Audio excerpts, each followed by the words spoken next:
नमस्कार दोस्तों, कैसे हैं आप लोग। उम्मीद करता हूं आप लोग बहुत अच्छे होंगे और आपकी तैयारी बहुत अच्छे से चल रही होगी। दोस्तों, आज हमारा जो सेशन है बहुत खास होने वाला है, तो जो भी चैनल से जुड़े हुए हैं वो क्लास को पूरी तरीके से देखें, क्योंकि आज का जो सेशन है वो हमारे जूनियर असिस्टेंट से संबंधित है और सेशन बहुत अहम होने वाला है।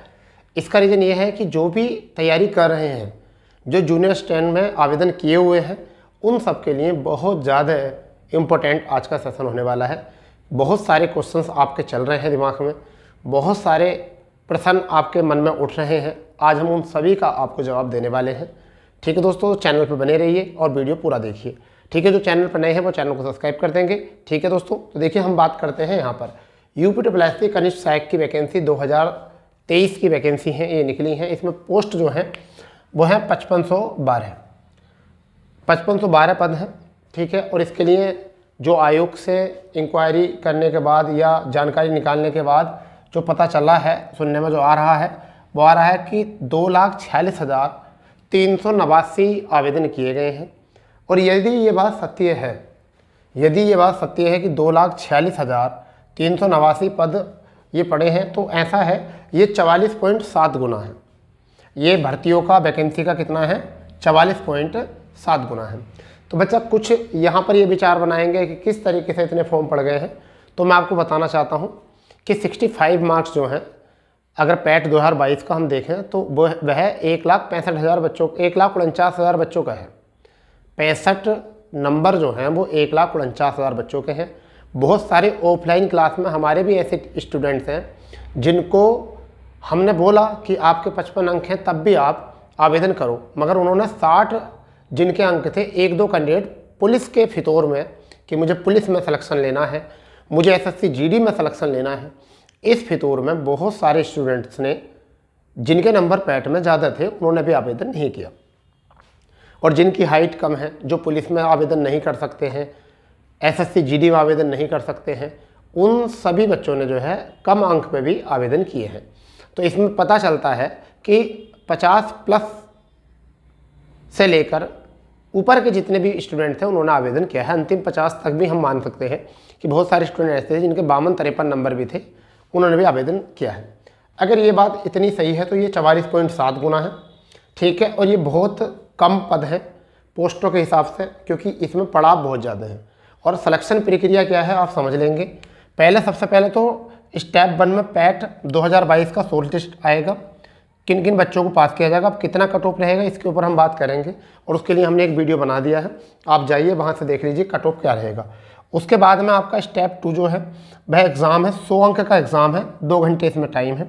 100 अंक में सिलेबस चेंज हुआ है इस बार।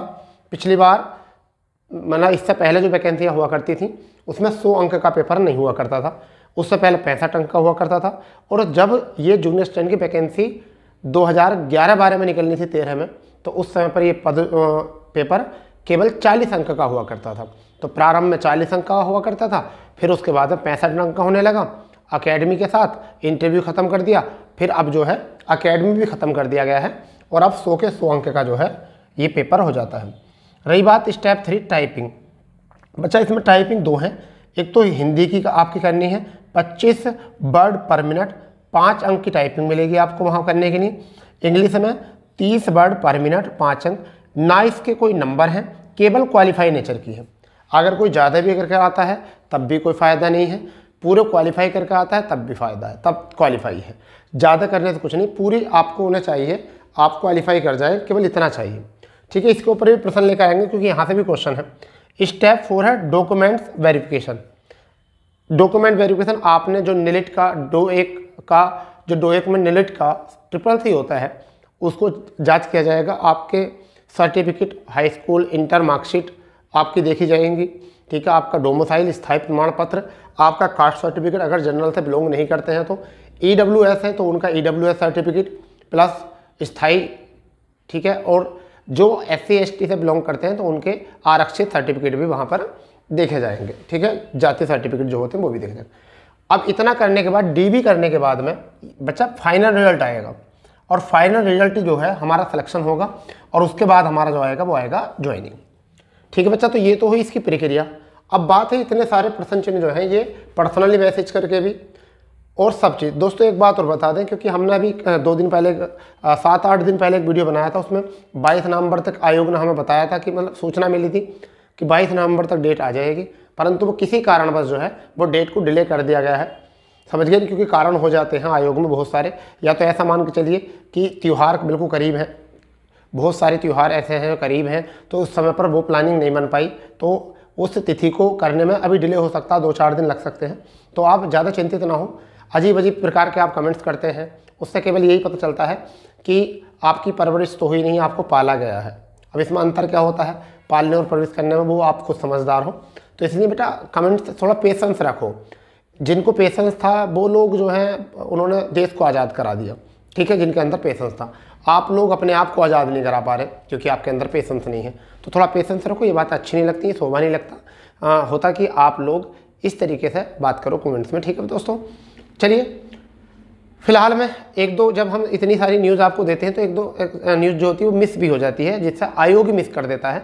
हम तो नहीं करते जानबूझकर, मगर आयोग में ही हमें बताया कुछ हो जाता है और उसके बाद में डिले कर दिया जाता है किसी चीज़ को। प्लानिंग कई बार ऐसा भी होता है कि बने बनाए काम आपके भी बिगड़ जाते हैं, समझ गए नहीं? तो ऐसा होता है। चलिए कोई नहीं, हम इस बात पर दिल पे नहीं लेते इस बात को। अब बात आती है, पहला क्वेश्चन आता बच्चे का कि सर तैयारी मतलब किसे करनी चाहिए, तैयारी किसे करनी चाहिए। इसका मतलब क्या हो सकता है बच्चे यहाँ से, मतलब उन्होंने पूछा है कि तैयारी किसे करनी चाहिए, जिन्होंने आवेदन किया है उसमें कितने बच्चे, कितने नंबर वालों को। तो बच्चा जिसके अंक अगर 55 हैं तो उसको तो 100% तैयारी करनी चाहिए, इससे ऊपर वालों को भी करनी चाहिए, और जिसके 55 है उसको तो 100%, वैसे तो 53 वालों को भी करनी चाहिए। और तैयारी जिन्होंने आवेदन किया है अगर ये हैं तो ये सबको आप तैयारी करनी चाहिए, क्योंकि अगर आप तैयारी करोगे तो इसका कोई नुकसान तो है नहीं आपको कि रिएक्शन कर जाएगा।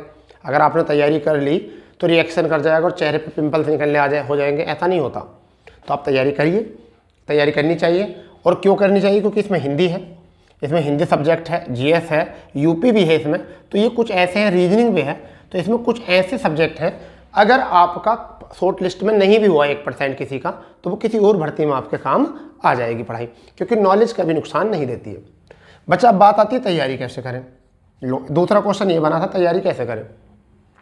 बेटा आपको जो है ना अपने सब्जेक्ट जो है उनको बांट लेना है कि मॉर्निंग में क्या पढ़ना है। जो चीज़ आपके लिए टफ लगती है 1-2 घंटा मॉर्निंग में, जिसका वर्टेज कम है उनको कम टाइम दो, जिनका वर्टेज ज़्यादा है। हिंदी 30 अंक की है तो हिंदी को आपको ज़्यादा टाइम देना चाहिए। यूपी 20 अंक का है तो यूपी को ज़्यादा टाइम देना चाहिए, क्योंकि सामान्य अध्ययन 20 भी है, 20 का अंक है, तो सामान्य अध्ययन से ज़्यादा अगर यूपी को टाइम दोगे तो आपका यूपी में ज़्यादा क्वेश्चंस बना सकते हो अकॉर्डिंग टू सामान्य अध्ययन के, ठीक है। वहाँ पर रीजनिंग और कंप्यूटर को मैच करें तो कंप्यूटर से की अपेक्षा आप रीजनिंग में अच्छे नंबर बना सकते हो।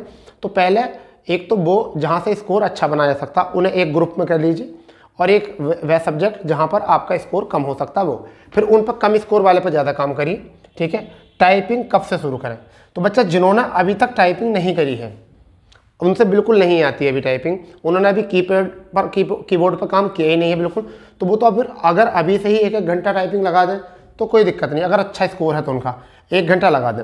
अन्यथा जिन बच्चों ने टाइपिंग पहले कर रखी है, सीख रखी है, या बीच में उन लोगों ने छोड़ दी है वो टाइपिंग, तो वो बच्चे क्या कर सकते हैं, वो बच्चे एग्ज़ाम होने के बाद अपनी टाइपिंग शुरू कर सकते हैं। जिस दिन एग्ज़ाम हो उससे अगले दिन से ही, क्योंकि जो टाइपिंग एक बार कर लेता है, सीख लेता है, उसको 10-15 दिन में, 20 दिन में पुनः जो है उसे टाइपिंग आ ही जाती है, मतलब अच्छी टाइपिंग हो जाती है उसकी। तो आप वहाँ से कर सकते हैं। बुक लिस्ट क्या होनी चाहिए? बच्चा देखिए बुक लिस्ट तो मार्केट में इतनी आ चुकी हैं कि आप पता नहीं कर पाओगे क्या पढ़ना है, बट फिर भी देखा जाए तो ऐसी बुक ले लो हिंदी की जिसमें वोकैब अच्छे हो, पर्यायवाची वगैरह अच्छे हों। तो मैं तो यहाँ पर प्रेफर करूँगा परीक्षा वाणी की हिंदी की बुक, हिंदी की परीक्षा वाणी की बुक हो जाएगी। जीएस के लिए एक बुक आती है दृष्टि वालों की सामान्य ज्ञान, पूरा होल पैकेज आता है, आप चाहो तो वहाँ से जीएस की बुक ले लो, ठीक है। अगर कंप्यूटर की बात करें तो परीक्षा मंथन की एक कंप्यूटर की बुक आती है, छोटी सी बुक आती है, मटेरियल अच्छा होता है, वो ले लीजिए, ठीक है। रीजनिंग तो आप कोई भी पढ़िए, फिर भी शारदा प्रकाशन की रीजनिंग पढ़ोगे तो अच्छी आती है, शारदा पब्लिकेशन की रीजनिंग अच्छी आती है, समझ गए नहीं। अगर बात करें हिंदी की हो गया, रीजनिंग हो गया, जीएस हो गया, ठीक है, कंप्यूटर भी हो चुका है, तो लगभग ये सब चीज़ें सीख ही गए हो आप, तो यहाँ से कर लो इन चीज़ों को। सेफ स्कोर क्या होना चाहिए बेटा? वो तो पेपर के ऊपर डिपेंड करेगा, सेफ स्कोर के लिए कितने घंटे पढ़ना पड़ेगा और सेफ स्कोर क्या होगा ये पेपर के ऊपर डिपेंड पड़ता है, मगर ये बता सकते हैं कितने घंटे पढ़ना पड़ेगा। यदि जूनियर स्टैंड की पोस्ट है, जूनियर असिस्टेंट की पोस्ट है और आप इस जूनियर असिस्टेंट की पोस्ट के लिए अगर पढ़ाई तो यही होती है ना 4 से 5 घंटे, अगर मन लगाकर 4 से 5 घंटे पढ़ लिए तब भी बहुत है, वरना तो फ़ोन रख के अपने पास 6-6 घंटे पढ़ोगे तब भी कोई फ़ायदा नहीं है कि 1 घंटा रील देख रहे हो और 1 घंटा पढ़ाई कर रहे हो। मन तो लग रहा है क्रिकेट में कि क्रिकेट चल रहा है या क्रिकेट खेलने जाएंगे, किताबों के सामने ज़बरदस्ती बैठे हो। तो अगर मेहनत करके ईमानदारी से अपने साथ ईमानदारी बरत कर अपने आप अपनी जिम्मेदारी लेकर अगर 4 से 5 घंटे पढ़ा जाए तो इसके लिए बहुत है, क्योंकि ज़्यादा बड़ी पोस्ट होती नहीं। ऑनलाइन और ऑफलाइन कैसे पढ़ें, एक क्वेश्चन ये भी करा मुझसे बच्चे ने कि ऑनलाइन और ऑफलाइन कैसे पढ़ें। बच्चा देखो, ऑनलाइन केवल हमारी ज़रूरत पूरी कर सकती है कि जैसा हमें कोई चीज़ नहीं मिल रही तो हम वहाँ से सीख सकते हैं, या हमसे कुछ छूट चुका है तो हम वहाँ से उसे कवर कर सकते हैं। वरना तो पढ़ाई तो वैसे ऑफलाइन अच्छी होती है, मगर अगर किसी को नहीं पहुँच सकता, कोचिंग संस्थान तक नहीं है उसके पास, ऐसे संस्थान की कोचिंग संस्थान तक नहीं पहुँचता, तो वो ऑनलाइन भी पढ़ सकते हो। और जिसके पास सारे संसाधन है तो वो ऑफलाइन प्रेफर करो, क्योंकि ऑनलाइन में जो है अधिकांश आपको डाटा बहुत हल्का दिया जाता है। ठीक है, मैं क्रिटिसाइज़ नहीं कर रहा हूँ यहाँ पर, मैं किसी को वो नहीं कर रहा हूँ कि मैं किसी की बुराई कर रहा हूँ, ठीक है, बट मैं ये बता रहा हूँ कि ऑनलाइन में यह है कि नीड पूरी हो जाएगी आपकी। मान लीजिए मैं ऑफलाइन पढ़ा रहा हूँ, अगर किसी की हिंदी की क्लास छूट गई तो वो मेरी ऑनलाइन क्लास देख लेता है, समझ गए नहीं। मैथ अगर उसका कुछ छूट चुका है तो मैं बता देता हूँ भाई वो क्लास वहाँ पढ़ी है, वहाँ से देख लो थोड़ा जाकर। तो ऐसा हो सकता है, ज़रूरतें पूरी हो सकती हैं, ठीक है। जबकि ये नहीं कह सकते पूरी सर्वे सर्वा ही हो सकता है, आपको हार्ड कॉपी का तो प्रयोग करना पड़ेगा, ठीक है। यहाँ ध्यान दो, एग्ज़ाम का लेवल देखिए बेटा, एग्ज़ाम का लेवल जो है अभी पेपर हुआ था 1262 वैकेंसी का पेपर हुआ था, सेम वही लेवल बनना है। चाहो तो आप डाउनलोड कर लो उस पेपर को, उस पेपर के अकॉर्डिंग अपनी तैयारी करो। तो 1262 वैकेंसी हुआ था, उसी में आया था। अब बात आती है विभिन्न भर्तियों में फंसना तैयारी को लेकर। तो विभिन्न भर्तियों में फंसना तैयारी को लेकर क्या है, हाँ ये बात बड़ी अच्छी है, क्योंकि यूपी के बच्चों में जो है ना पेशेंस नहीं है, एक भर्ती की तैयारी करके नहीं चलते। पता चल रहा कि पुलिस की तैयारी भी कर रहे हैं, एसएससी जीडी का कि वहाँ भी चले गए, एसएससी सीजीएल की आ गई वहाँ भी फॉर्म भर दिया, सबको फॉर्म भर दिया। तो इसमें जब तुम बहुत सारे फॉर्म भर दो, चलो नहीं है पेशेंस, फिर भी बहुत सारे फॉर्म आप भर दो, तो मैं आपको एक ही सजेस्ट करूँगा कि आप लोग क्या करोगे कि आप उसमें से कॉमन सब्जेक्ट उठाइए, जो सब्जेक्ट सब जगह आता हो, और पहले उस सब्जेक्ट को पक्का करिए, ठीक है। उसके बाद में जो थोड़े साइड के सब्जेक्ट होते हैं कि किसी में कोई जैसे कंप्यूटर है, computer subject Uttar Pradesh police में नहीं आएगा तो कंप्यूटर का जूनियर स्टूडेंट में आएगा। एसएससी जीडी में 1-2 क्वेश्चन आता है, तो कंप्यूटर को ज़्यादा टाइम मत दो, समझ गए नहीं। अगर तुम सारे फॉर्म भरे हुए हो तो, कई सारे फॉर्म भरने की चेष्टा करते हो तो, समझ गए नहीं, तो कॉमन सब्जेक्ट छांटिए और जब करिए। तो इस तरीके से अगर आप काम करोगे तो निश्चित ही आपका सिलेक्शन हो जाएगा। फिलहाल में अभी तो आपका सबसे पहला ध्यान होगा शॉर्ट लिस्ट की तरफ कि कब तक शॉर्ट लिस्ट आएगी, ठीक है बेटा।